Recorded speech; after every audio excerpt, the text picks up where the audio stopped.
क्षमा करता नहीं नहीं नहीं नहीं।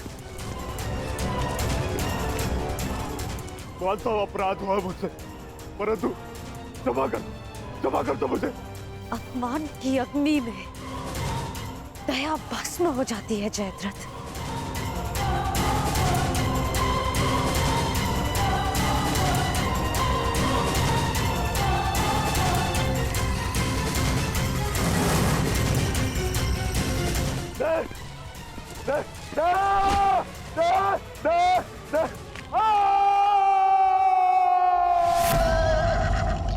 दुर्योधन, ये तो जमाता का स्वर है।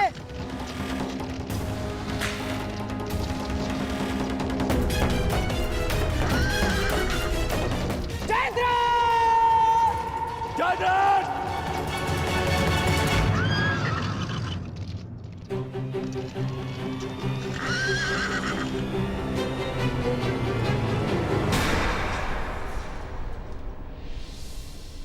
जीजाश्री,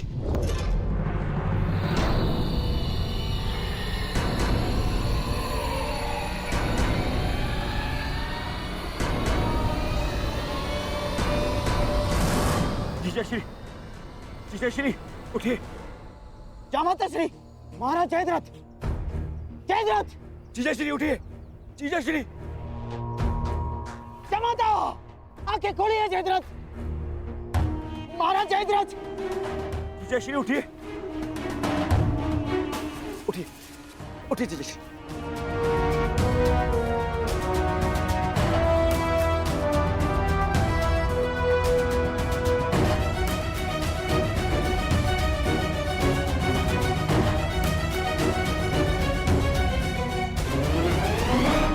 महाराज जयद्रथ, ये सब किसने किया? महाराज जयद्रथ, किसने किया बताइए। पांडव कहाँ है? वो चले गए। जीजाश्री, ये सब कैसे हुआ? किसने किया ये? पांडवों ने।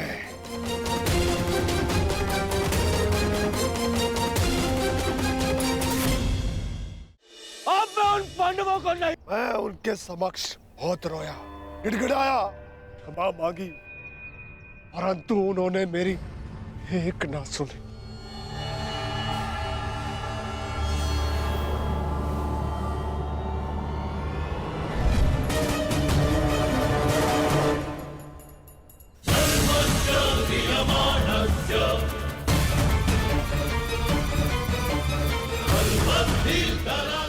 इससे श्रेष्ठ कर होगा कि तुम लोग मुझे मार दो।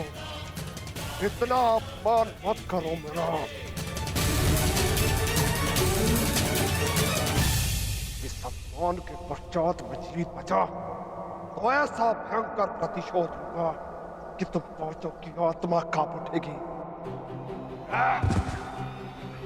मत कर दो मेरा। अवश्य कर देता, परंतु वो दंड तुम्हारे लिए बहुत सरल होता। तुम्हारी ये 5 चोटियां स्मरण दिलाती रहेंगी तुम्हें कि पांचाली को हाथ लगाकर तुमने कितनी बड़ी भूल की थी। और फिर दुर्योधन को संदेश भी तो देना है कि तुम्हारा ये अपमान एक चेतावनी है उसके लिए कि हम अपना अपमान अभी तक नहीं भूले।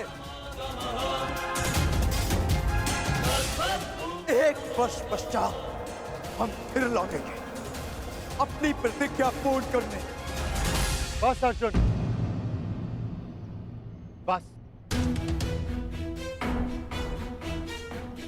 इतना ही पर्याप्त है। चलो।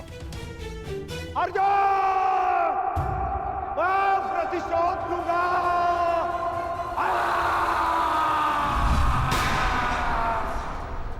अब मैं उन पांडवों को नहीं छोड़ूंगा, नहीं छोड़ूंगा उन्हें। उन्होंने मेरे जीजाश्री का अपमान किया। मेरे जीजाश्री का?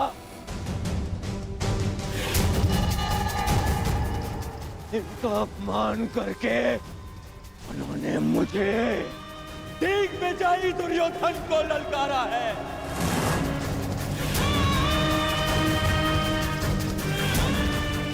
अधिक दूर नहीं गए होंगे वो पांडव।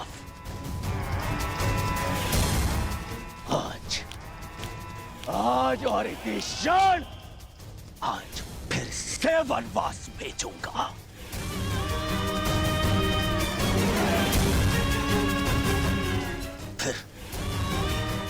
फिर मैं उनका वध करूंगा।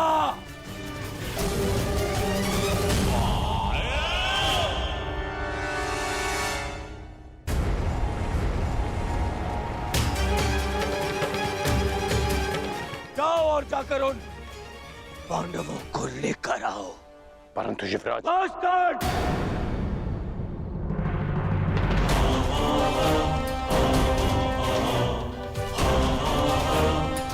बस, अब और नहीं।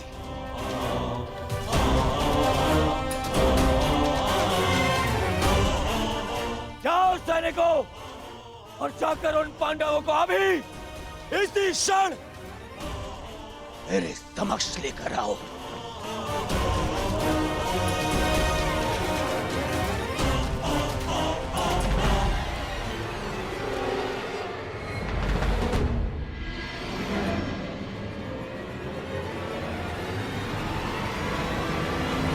कौन? तुम भी जाओगे और ढूंढोगे पांडवों को। यह हस्तिनापुर के युवराज का आदेश है तुम्हें।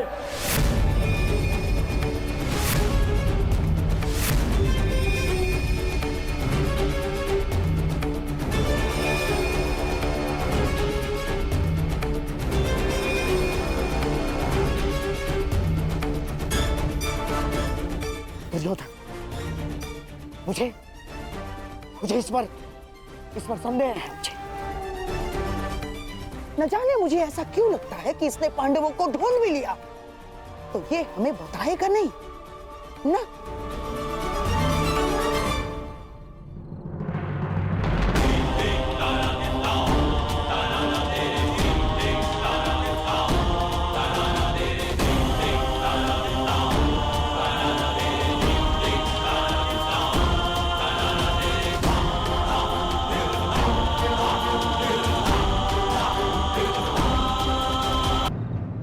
तुम भी जाओगे और ढूंढोगे पांडवों को।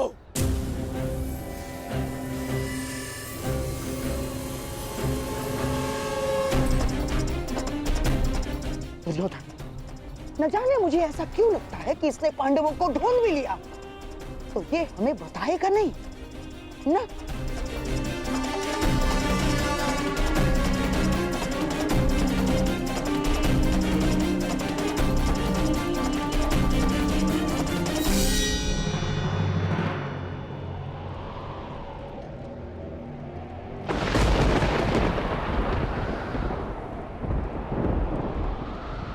हे प्रभु, अज्ञातवास प्रारंभ हो चुका है।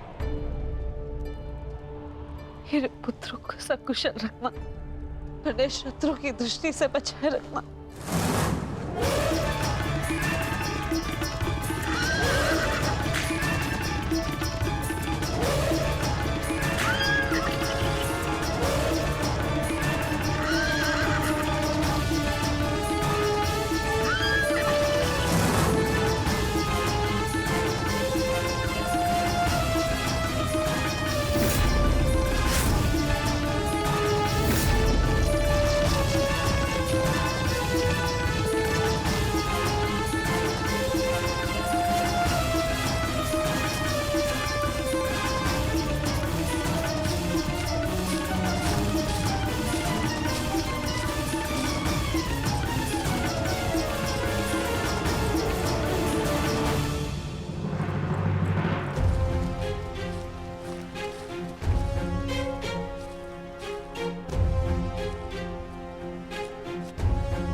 भाग्य हमारे पक्ष में।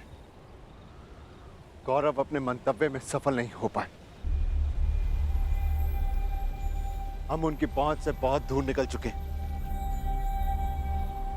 चलो आगे बढ़ते हैं।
यदि आज फिर से वनवास भी गया तो तुम्हें स्वर्ग पहुंचा कर जाऊंगा। ये तो द्वंद पूर्ण होने पर पता चलेगा अर्जुन कि किसे वीर गति मिलेगी और कौन स्वर्ग जाएगा। कौन है वहां?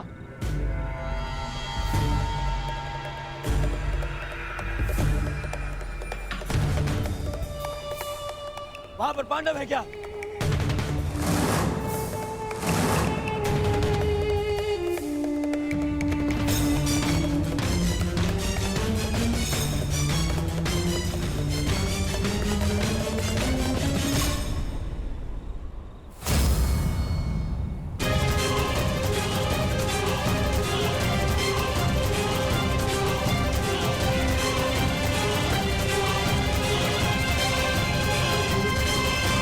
हाँ, पांडव है यहाँ।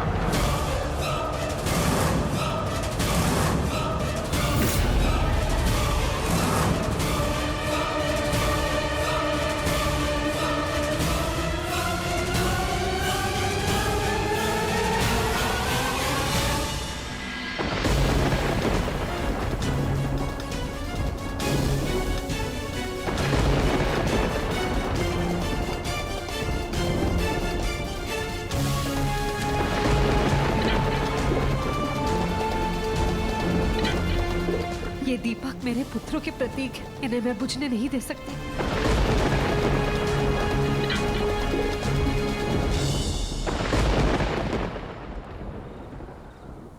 दुर्योधन, देखो ये हमें भटका रहा है। नहीं मामाश्री, कर्ण मेरे साथ में ऐसा नहीं करेगा। दुर्योधन, कुछ समय पूर्व इस कर्ण ने जो हमारे साथ किया वो क्या था? हाथ में आए हुए पांडवों को जाने का अवसर दिया इसने।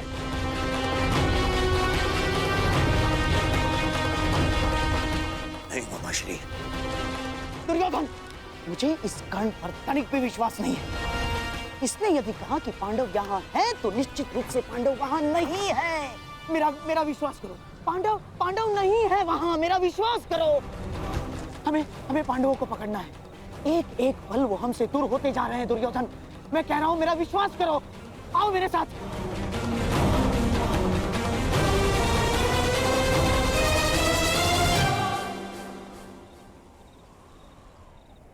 मामाश्री कह रहा है तुम्हारा, इस पर विश्वास करोगे तुम? इस पर?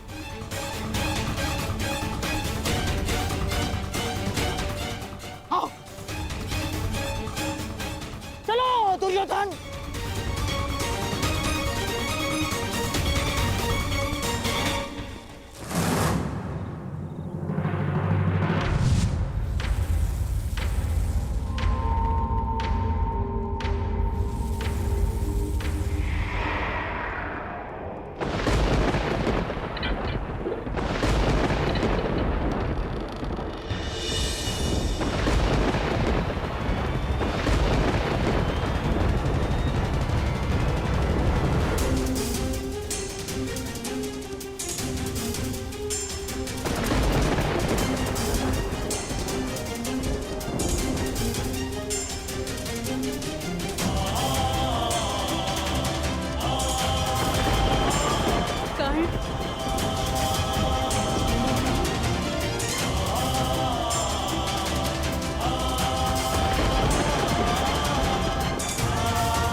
अगले 12 वर्ष मैं द्वंद की और प्रतीक्षा नहीं कर सकता।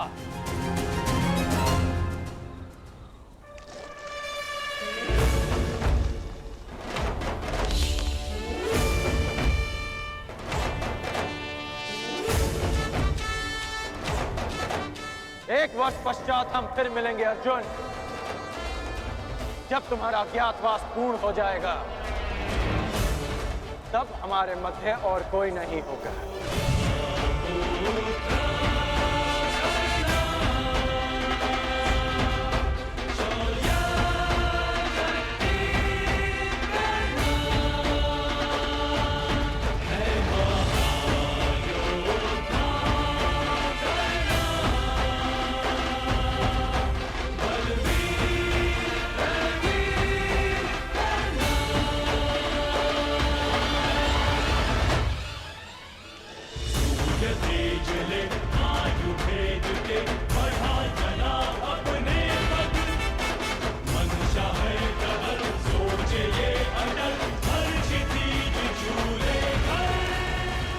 मैं जीवन में कभी कर्ण जैसे पुरुष से नहीं मिला।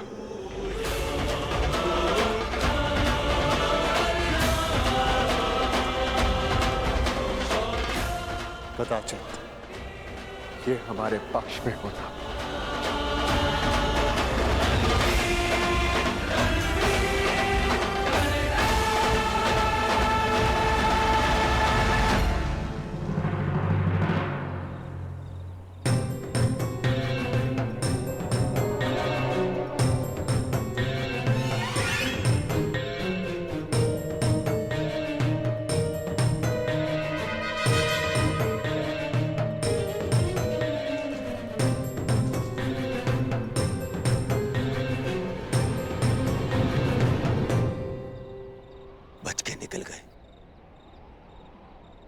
फिर से बच के निकल गए, फिर से बच के निकल गए वो पांडव, फिर से बच के निकल गए मामाश्री। दुर्योधन, लगता है इस समय भाग्य उनके साथ है।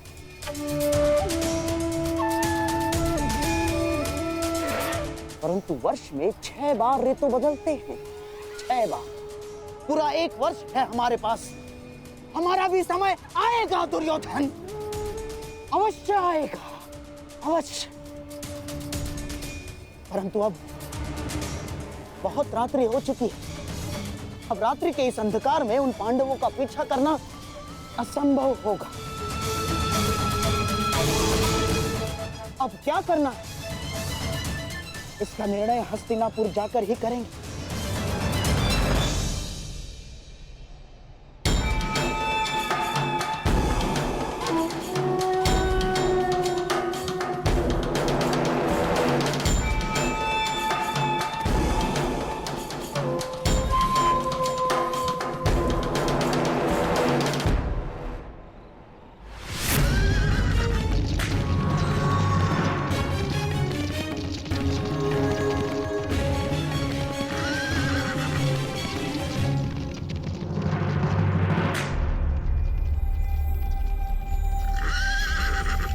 कहां खोए हो महारथी?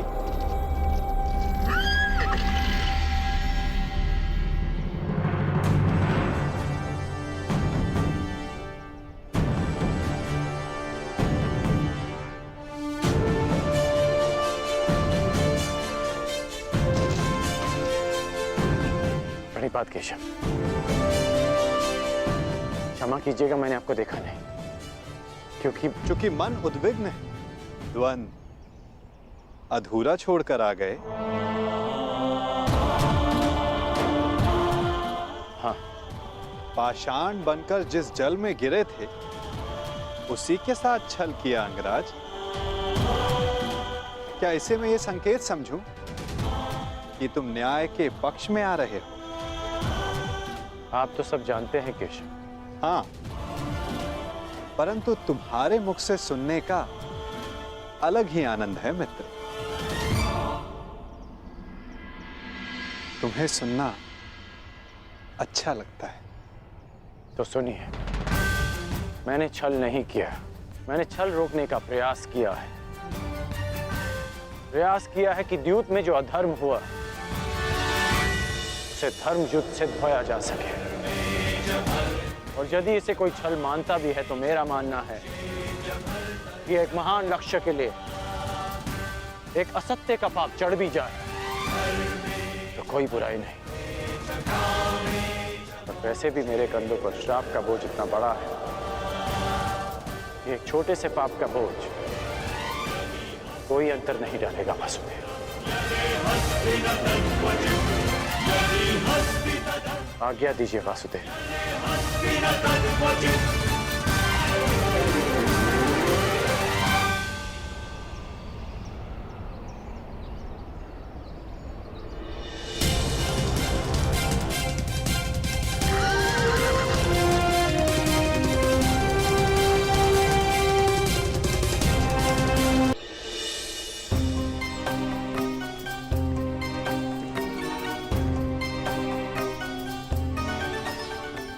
नहीं जाता।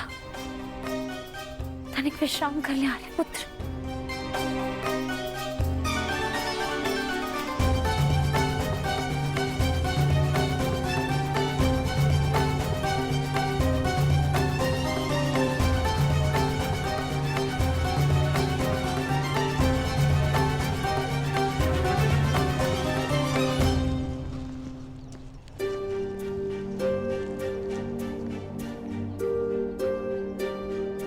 प्यास लगी है।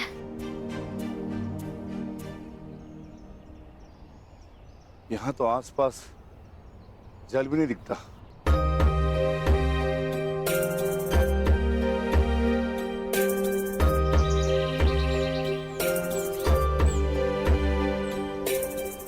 अनुज भाई, वो देखो, जल पक्षी। यहाँ जल अवश्य होगा। जी, मैं जाकर जल लेकर आता हूँ।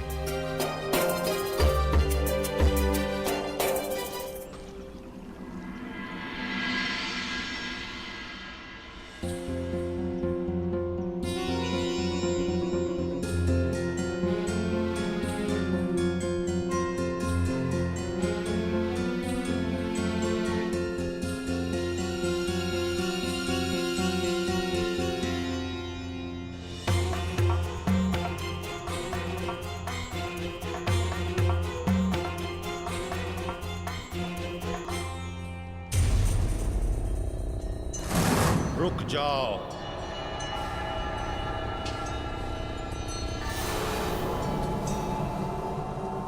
ये सरोवर मेरा है। इसका जल उपयोग में लेने से पूर्व मेरे प्रश्नों का उत्तर देना होगा।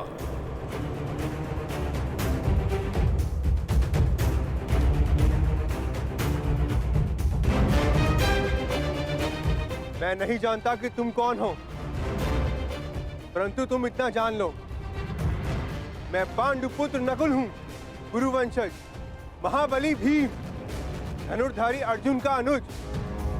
मुझे तुमसे कोई भय नहीं है। ये वीर भोग्य वसुंधरा है। मुझ में बल है और मैं जल लूंगा।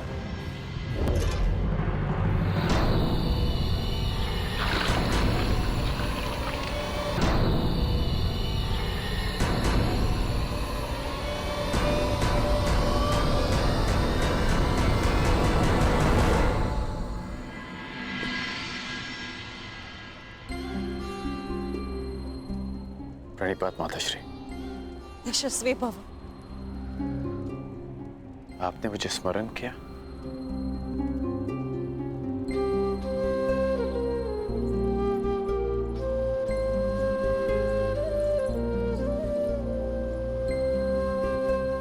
सुना मैंने, कल क्या हुआ, किस प्रकार तुमने मेरे पुत्रों को फिर वनवास जाने से रोका।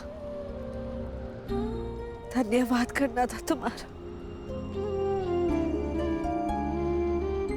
परंतु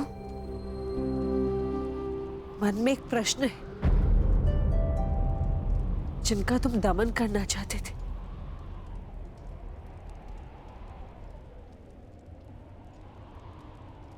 उन्हें क्यों छोड़ दिए? प्रतिज्ञा ली थी कि युद्ध में आपके पुत्रों को पराजित करूंगा,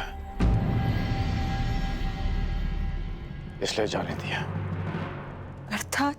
अर्थात वो युद्ध में अवश्य पराजित होंगे।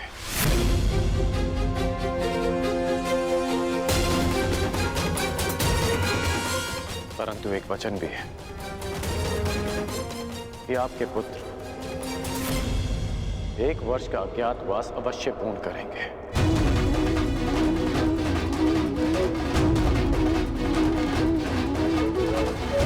आज्ञा दीजिए माताश्री।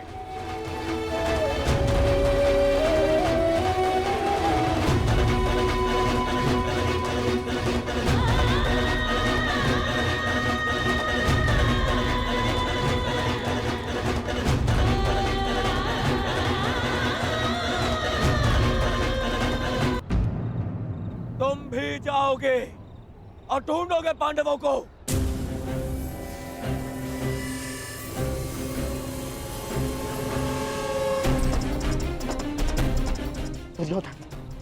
न जाने मुझे ऐसा क्यों लगता है कि इसने पांडवों को ढूंढ भी लिया, तो ये हमें बताएगा नहीं ना? जिनका तुम दमन करना चाहते थे,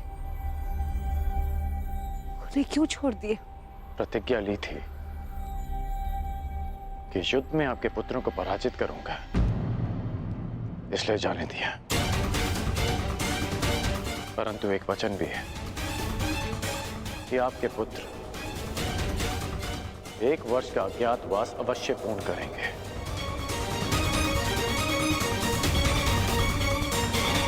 आज्ञा दीजिए माताश्री।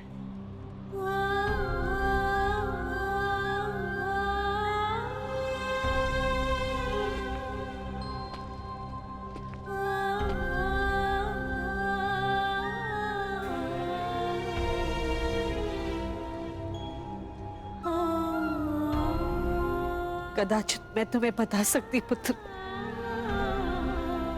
कि तुम सबसे ज्येष्ठ कौन थे हो। हे भगवान, एक वरदान को क्यों मेरे लिए अभिशाप बना डाला तूने?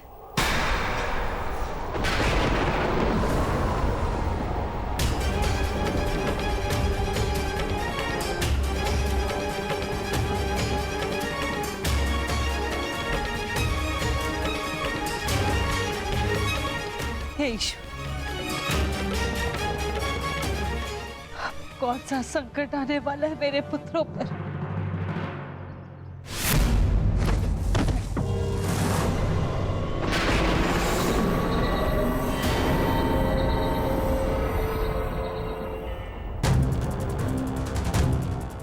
इतना विलंब हो गया है। अब तक तो नकुल को आ जाना चाहिए था। मैं देख कर आता हूँ ज्येष्ठ, कहीं कोई संकट तो नहीं। मैं भी साथ चलता हूँ। दुर्योधन की गुप्तचर हमारी खोज में है। कहीं उनकी ओर से कोई संकट ना आया हो। यदि शत्रुदल से कोई हुआ तो ज्येष्ठ उन्हें तो मैं स्वर्ग लोक भेज कर ही आऊंगा।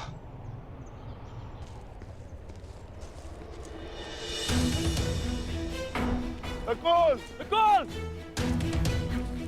नकुल! नकुल! भ्राता भीम! नकुल! नकुल! नकुल! नकुल! नकुल! नकुल! उठ जा। नकुल! देखिए ना भ्राता भीम, क्या हुआ है नकुल को? ये कुछ बोल क्यों नहीं रहा? नकुल! नकुल उठ जा। नकुल!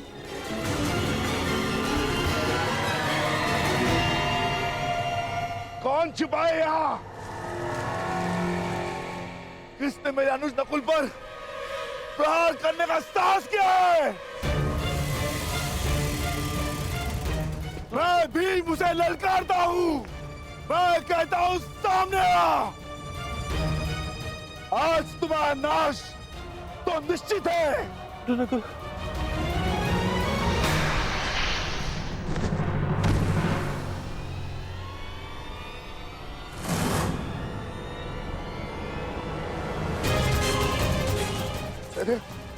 ये क्या हो गया? कदे उठो। नकुल, कदे उठो। कदे।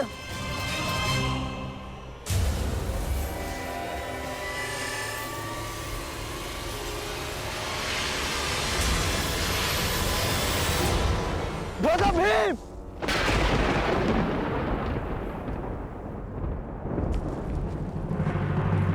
भ्राता भीम! भ्राता भीम! सहदेव! सहदेव! नकुल! नकुल!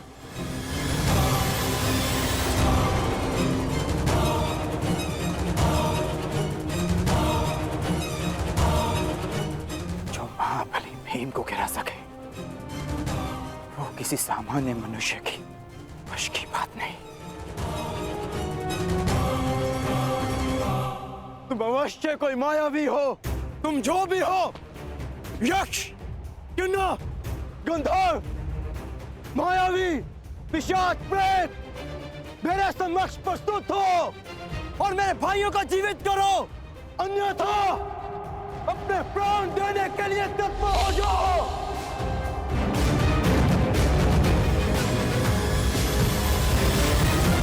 मैं धनुर्धारी अर्जुन तुम्हें ललकारता हूं।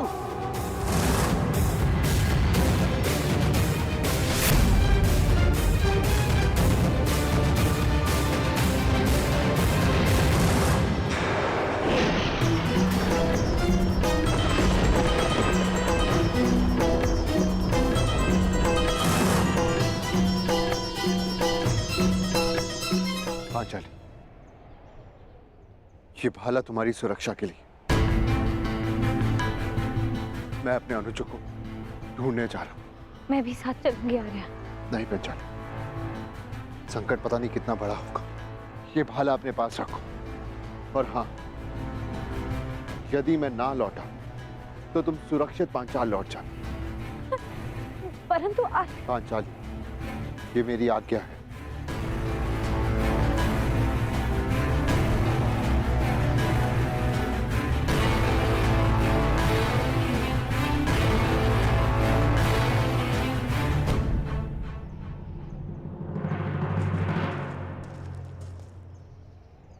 नकुल, भीम, सहदेव,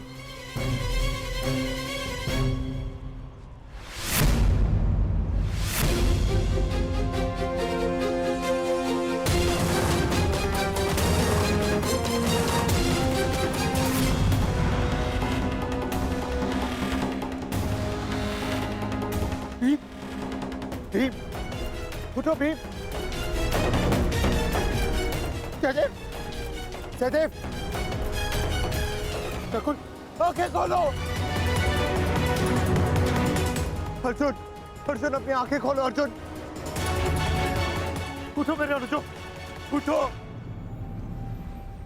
उठो अनुजो, उठो।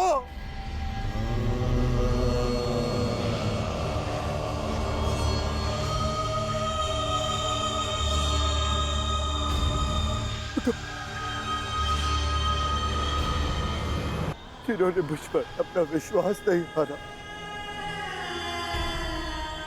उनकी सुरक्षा मैं कैसे नहीं कर सका? क्या उत्तर दूंगा? क्या उत्तर दूंगा मैं माता कुंती को? क्या उत्तर दूंगा मैं पांचाली को? क्या उत्तर दूंगा मैं उन्हें?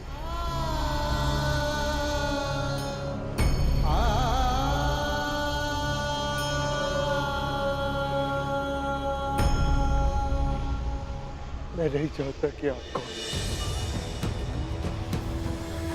परंतु मैं ये चाहता कि मेरे अनुजों की हत्या में आपका हाथ अवश्य, आप अदृश्य अवश्य है, परंतु मैं ये जानता हूं कि आप मुझे सुन और देख अवश्य सकते हैं। तो आप ये भी सुन लीजिए, ना तो ये युधिष्ठिर अपने अनुजों को अपने साथ लेकर जाएगा या इसी सरोवर के तट पर अपने प्राण दे देगा। कृपा करके बताएं कि आप कौन है? मैंने तुम्हारे भाइयों की हत्या की है और तुम्हारे भाइयों का वध हुआ क्योंकि वो इसी के पात्र थे। उन्होंने मेरी आज्ञा की अवहेलना की थी। मेरे प्रश्नों का उत्तर दिए बिना मेरे सरोवर का जल लिया और युद्ध करने को प्रस्तुत हुए। अब तुम्हारी बारी है युधिष्ठिर। मेरे प्रश्नों का उत्तर दोगे या युद्ध का आह्वान? बिना शत्रु को जाने, बिना उसका मंतव्य पहचाने युद्ध करना धर्म नहीं। इसीलिए समक्ष प्रस्तुत होकर आप मुझे बताएं कि आप कौन हैं।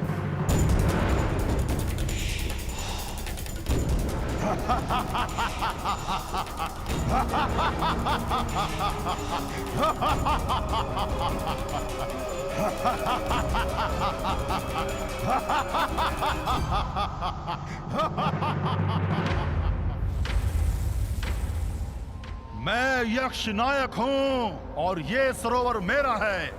पंच तत्वों पर केवल परमेश्वर का अधिकार है, तो फिर इस जलाशय के जल का उपयोग करने से आप किसी को कैसे रोक सकते हैं? ऐसे कैसे किसी के प्राण ले सकते हैं आप? उत्तर दीजिए। मैं व्यर्थ विवाद नहीं करता हूं युधिष्ठिर। धर्मराज हो, इतना तो समझते हो ना कि बिना किसी की अनुमति लिए किसी की वस्तु का प्रयोग करना चोरी है, और मैंने चोरों को दंड दिया है। परंतु तुमने यहां आकर ना मेरी संपत्ति पर दृष्टि डाली और ना मुझे युद्ध के लिए ललकारा। अभी तो तुमने मेरा आह्वान किया, इसलिए मैं तुम्हें एक अवसर देता हूं। मुझे मेरे प्रश्नों का उत्तर दो और मैं तुम्हारे एक भाई को जीवित कर दूंगा। बोलो, स्वीकार है?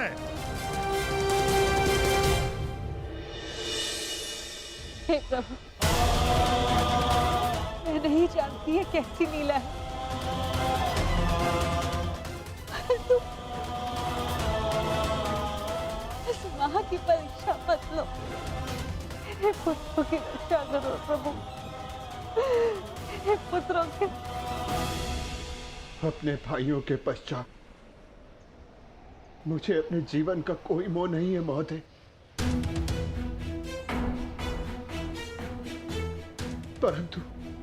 परंतु मेरा एक भाई जीवित हुआ तो मुझे संतोष होगा। तो ठीक है, मेरा पहला प्रश्न, मनुष्य का सबसे बड़ा धर्म क्या है? मनुष्य का सबसे बड़ा धर्म अपना लक्ष्य पूरा करना है। और उसका लक्ष्य क्या है? अपना कर्तव्य पूरा करना। मनुष्य में कितने वर्ण हैं और प्रत्येक वर्ण का कर्तव्य क्या है? मनुष्य में 4 वर्ण हैं, ब्राह्मण, क्षत्रिय, वैश्य, शूद्र।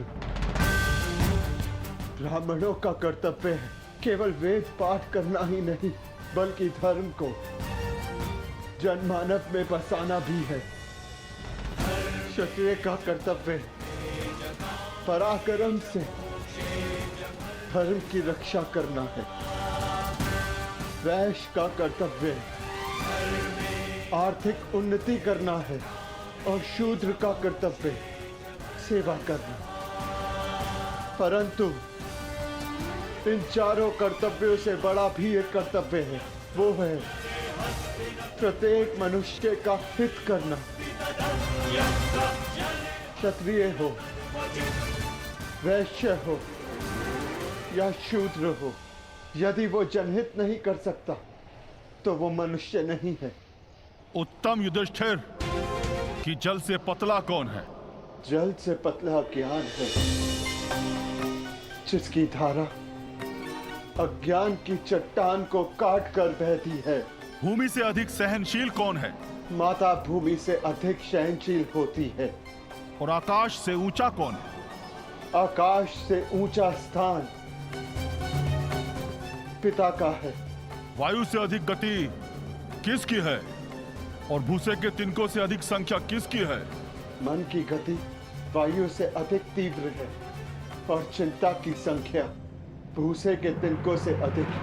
विदेश में मनुष्य का संबंधी कौन है? रोगी का संबंधी कौन है? और मृत्यु शैया पर लेटे मनुष्य का संबंधी कौन है? विदेश में मनुष्य का सबसे बड़ा संबंधी उसकी विद्या है, जो एक मित्र की भांति उसे हर संकट से बचाती है।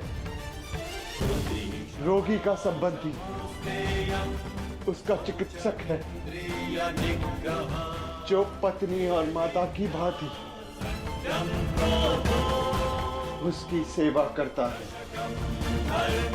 और मरने वाले का संबंधी केवल धर्म और दान है, उसके सत्कर्म है, जो मरने के पश्चात उसके साथ जाते हैं। क्या है जिसके नाश से मनुष्य सबका प्रिय बन जाता है? क्या है जिसके नाश से मनुष्य सुखी हो जाता है? और कौन सा शत्रु है जो मनुष्य का नाश करता है? अहंकार के नाश से मनुष्य सबका प्रिय हो जाता है। कामनाओं के नाश से वो सुखी हो जाता है। और वो शत्रु जो मनुष्य का नाश करते, वो क्रोध है। अंतिम प्रश्न युधिष्ठिर, बताओ, संसार का सबसे बड़ा आश्चर्य क्या है? मनुष्य प्रतिदिन सहस्त्रों को जन्म लेते हुए देखता है, सैकड़ों को मरते हुए देखता है, जो जानता है कि उसे भी एक दिन मर जाना, फिर भी सदा जीने की चाह रखता है। ये संसार का सबसे बड़ा आश्चर्य है। तुमने मुझे संतुष्ट किया युधिष्ठिर, मैं प्रसन्न हुआ। बताओ, तुम्हारे किस भाई को जीवित करूं? भीम को या अर्जुन को? ये दोनों महाबली हैं, तुम्हारी रक्षा कर सकते हैं। मनुष्य की रक्षा ना भीम से हो सकती है, ना अर्जुन से। मनुष्य की रक्षा यदि हो सकती है तो केवल उसके धर्म से।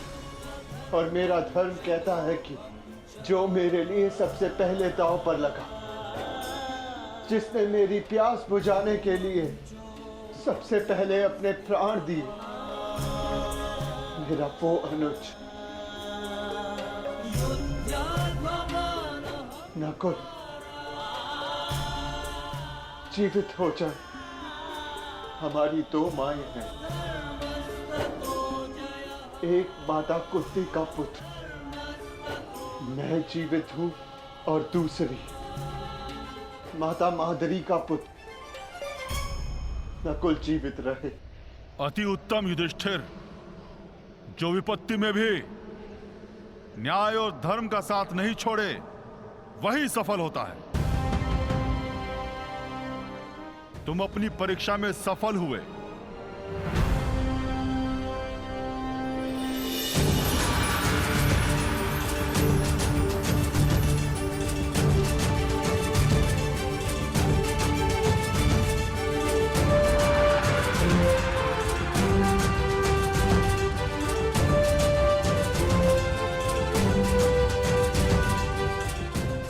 मैं पूरा संसार जीत के,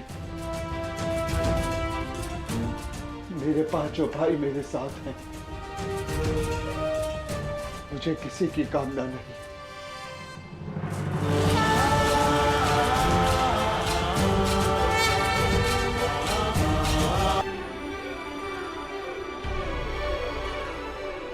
मैं धर्मराज हूं युधिष्ठिर, तुम्हारा पिता।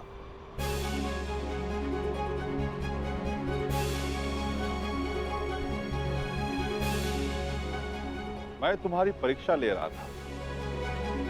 मैं जानना चाहता था कि होने वाले महायुद्ध में क्या तुम न्याय कर पाओगे, और मुझे विश्वास हो गया कि तुम सदा न्याय और धर्म की स्थापना करोगे। विजय भाव पुत्र, विजय भाव।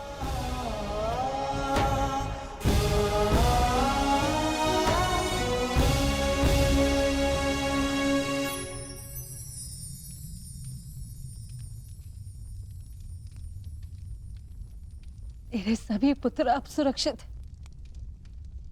धन्यवाद देव।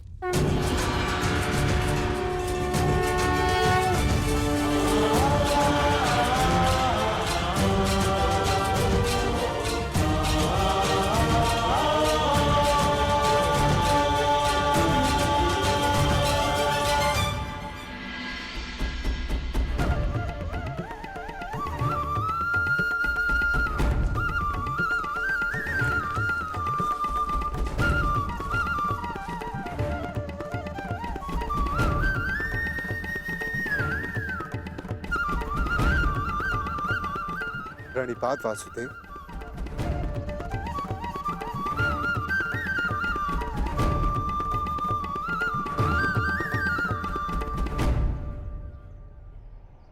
आप यहाँ वासुदेव? हाँ धर्मराज, तुम एक परीक्षा में भले ही सफल हो गए, परंतु मैं यहाँ अगली परीक्षा के लिए तुम्हें सावधान करने आया हूं। कैसी परीक्षा माधव? अज्ञातवास की परीक्षा अर्जुन, जो सरल नहीं होगी। क्या उसके विषय में कुछ सोचा है?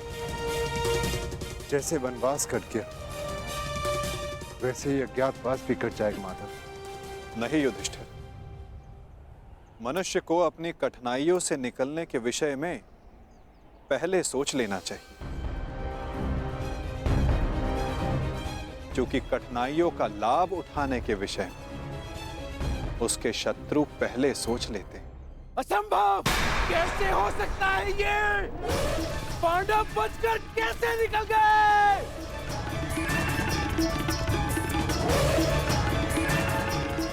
दिग्विजय प्राप्त कर ली, चारों दिशाएं जीत ली, परंतु हर बार पांडवों से क्यों हार जाते हो तुम?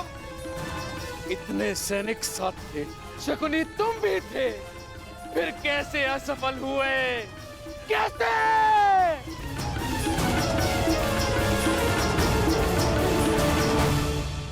रुष्ट ना होइए महाराज, हम असफल नहीं हुए, क्योंकि पांडवों का अज्ञातवास भंग हो चुका है।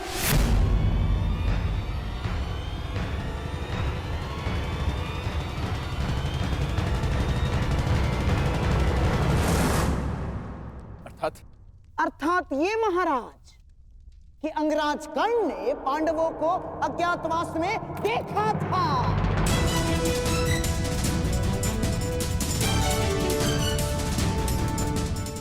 इसीलिए नीति अनुसार पांडवों का अज्ञातवास भंग हो चुका है।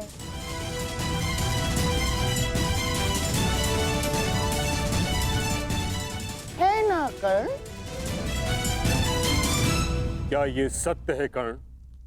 तुमने पांडवों को देखा था?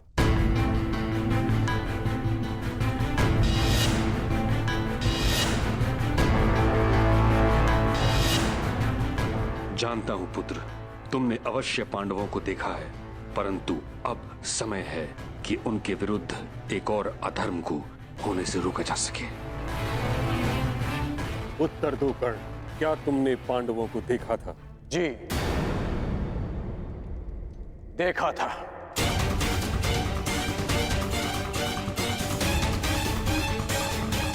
क्या तुम्हारी बात का सत्यापन करने के लिए कोई साक्ष्य है?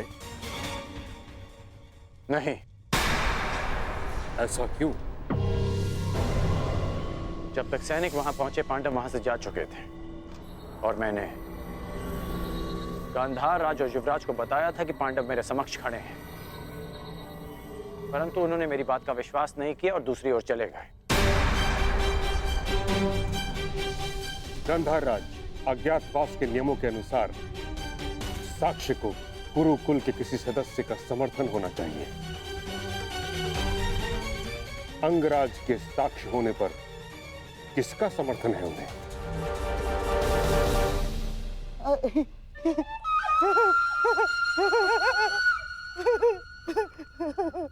अंगराज कर्ण की बात पर कौन अविश्वास कर सकता है महामहिम? और उनके साक्ष्य होने पर स्वयं कुरुवंश के सम्राट दुर्योधन का समर्थन भी है, हैं? हाँ, मुझे अपने मित्र कर्ण के ऊपर पूर्ण विश्वास है।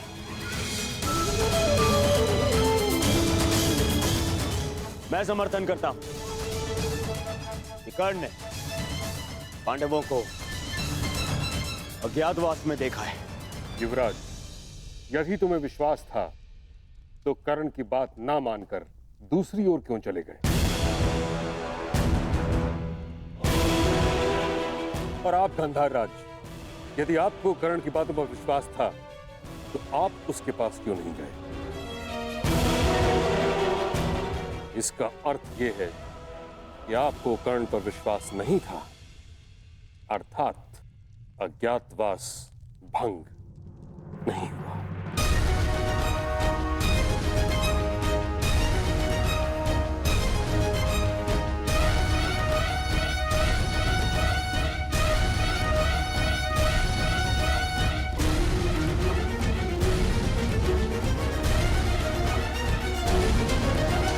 खोज, पांडवों की खोज के अतिरिक्त कोई मार्ग शेष नहीं, क्योंकि नियम अनुसार पांडवों का अज्ञातवास किसी विघ्न के बिना आरंभ हो चुका है।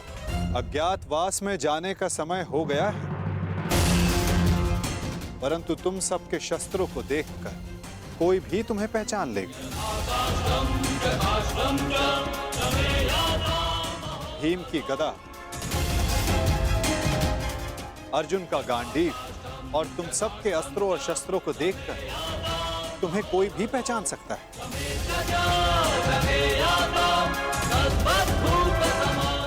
इसीलिए जाने से पूर्व इन्हें छिपा देना आवश्यक है।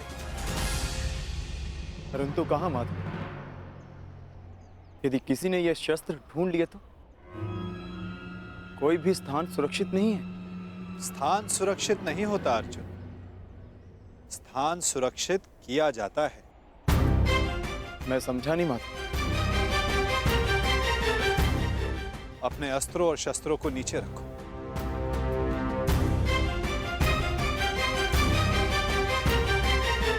सखी, इस वृक्ष के पीछे श्वेत वस्त्र रखे हैं, उन्हें यहां लेकर आ जाओ। जी।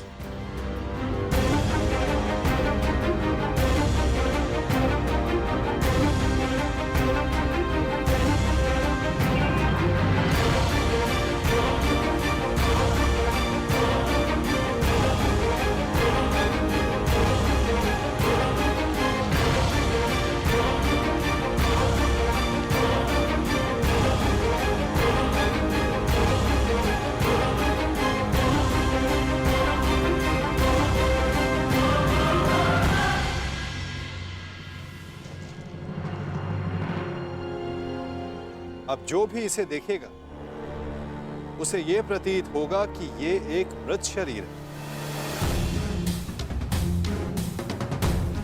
कुछ लोग भय के कारण तो कुछ लोग घृणा के कारण यहां नहीं आएंगे। इस शमी के वृक्ष पर 1 वर्ष तक ये अस्त्र और शस्त्र सुरक्षित रहेंगे। परंतु अब सबसे महत्वपूर्ण प्रश्न ये खड़ा होता है कि अज्ञातवास में जाओगे कहां?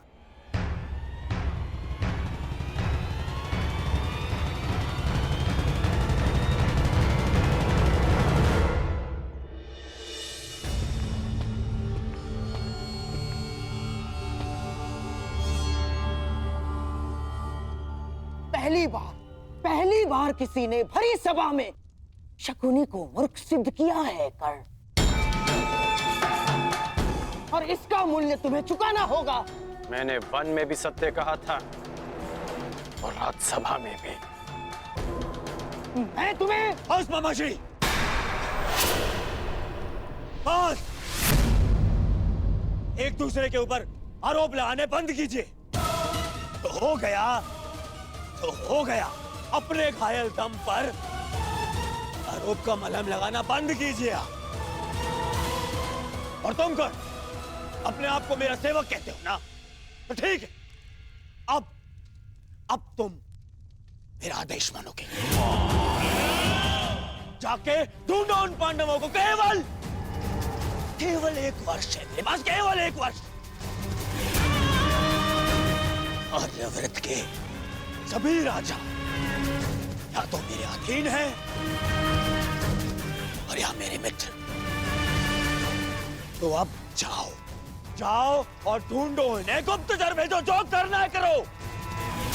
परंतु मुझे सूचित करो कि पांडव कहां छुपे हैं। बस। जिस आर्यव्रत पर विजय पाने के लिए 12 वर्ष लग गए दुर्योधन, 12 वर्ष, वहां 12 महीनों में पांडवों को कैसे ढूंढ पाओगे तुम? अब हमें ये कार्य शक्ति से नहीं, युक्ति से करना होगा दुर्योधन। लीजिए, ये नई युक्ति आई, अर्थात मामाश्री। अर्थात पांडव किसी भी परिस्थिति में हमारे मित्र राष्ट्रों में नहीं जाएंगे ना। वो वहां जाएंगे जिन्होंने हमारी अधीनता स्वीकार तो कर ली है, परंतु जो मन से पांडवों के पक्ष में है। मन से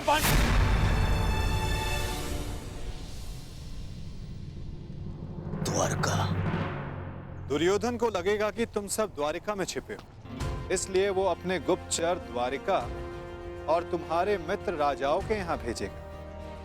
और यदि वो कहीं असावधान होगा तो केवल उस स्थान पर जहां स्वयं उसके मित्र हैं, क्योंकि मनुष्य अपनी खोई हुई वस्तु कभी अपने ही आंचल में नहीं ढूंढता। मैं समझा नहीं, आपका संकेत क्या है वासुदेव? तुम विराट नगर जाओ युधिष्ठिर। विराट नगर के राजा केवल नाम के राजा हैं और वहां पर शासन रानी सुदेशना के भाई कीचक का चलता है। और कीचक दुर्योधन का सबसे परम मित्र है, इसलिए दुर्योधन कभी सोच ही नहीं पाएगा कि तुम सब वहां छिपे।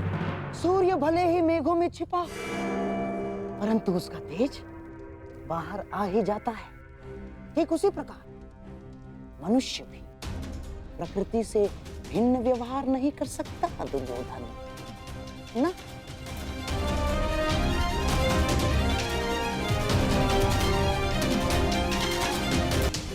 तुम कंक के नाम से राजा विराट से मिलोगे और तुम वो कार्य करोगे जो तुम जीवन में कभी नहीं करना चाहते। तुम राजा विराट के साथ चौसर खेलोगे।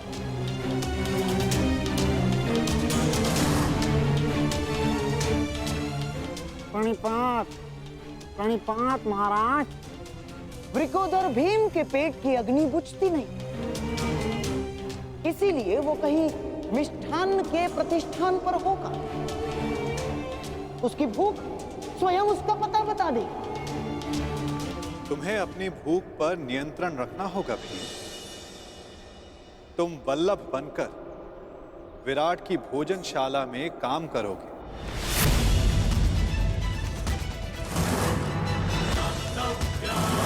और अपनी भूख पर कड़ा नियंत्रण रखोगे।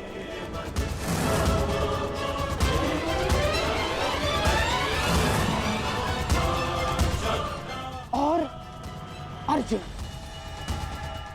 उस महाधनुर्धर का पौरुष कहां छिप सकता है ना? वो कहीं होगा सैनिक के वेश में अपना पौरुषत्व दिखाएगा। और तुम पार्थ, समय आ गया कि उर्वशी से मिले श्राप को वरदान सिद्ध करने का। तुम्हें 1 वर्ष के लिए अपने पौरुष को त्यागना होगा। नपुंसक बृहन्नल्ला बनकर तुम राजा विराट की संगीतशाला में कार्य करो।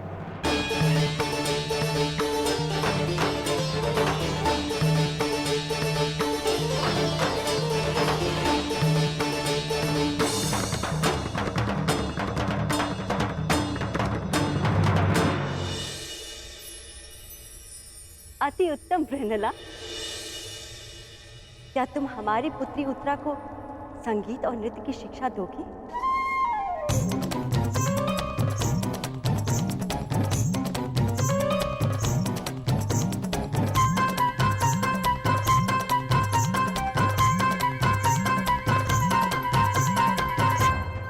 अवश्य महारानी, मैं आपकी अपेक्षाओं पर खरी उतरूंगी।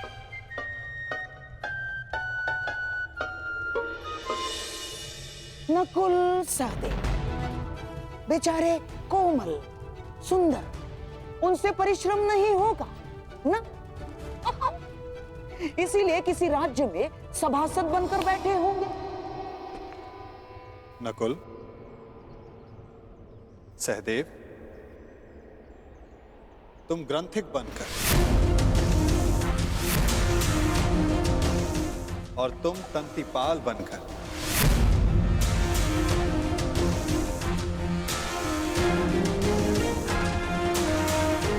विराट नगर की गौशाला और अश्वशाला में कार्य करो।